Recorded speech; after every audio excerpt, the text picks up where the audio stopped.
Welcome everyone to the Below the Grass podcast. Live from the Nut Shack. We got Marquis and Sprinkles. Today we're going to be talking about credit union versus banks. What is a bank, Marco? A bank is a financial institution licensed to receive deposits and make loans. What are credit unions?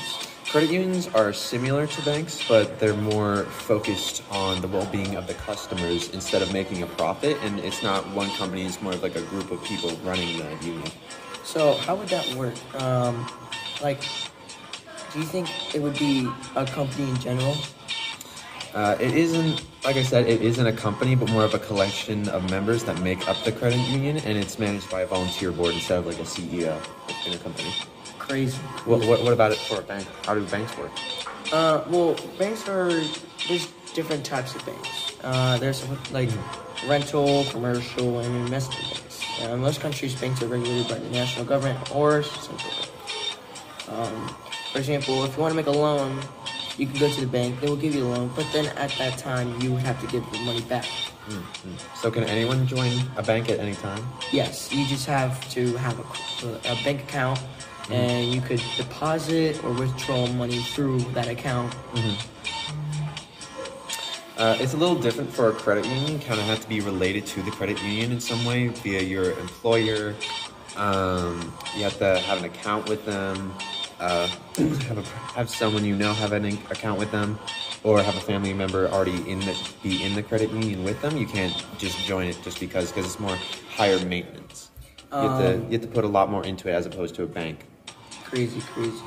So there are virtual services for both consumers and businesses through banks. Like you can make an online account, and then, for example, when you want to deposit a check, you can go to the bank and you get that money.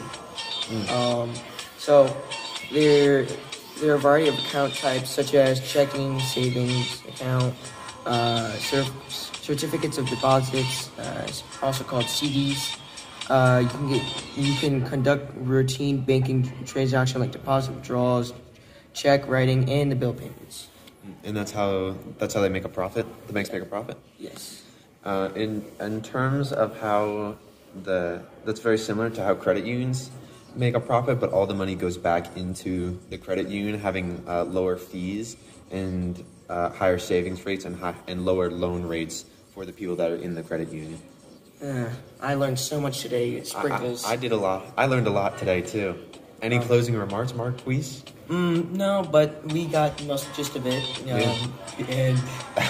And it was very informational, and I hope we can make an episode 2 for the Below the Grass podcast. Yes. Live from the Nut Shack. All right, thank you for watching, everyone. Hope you have a nut-tastic day.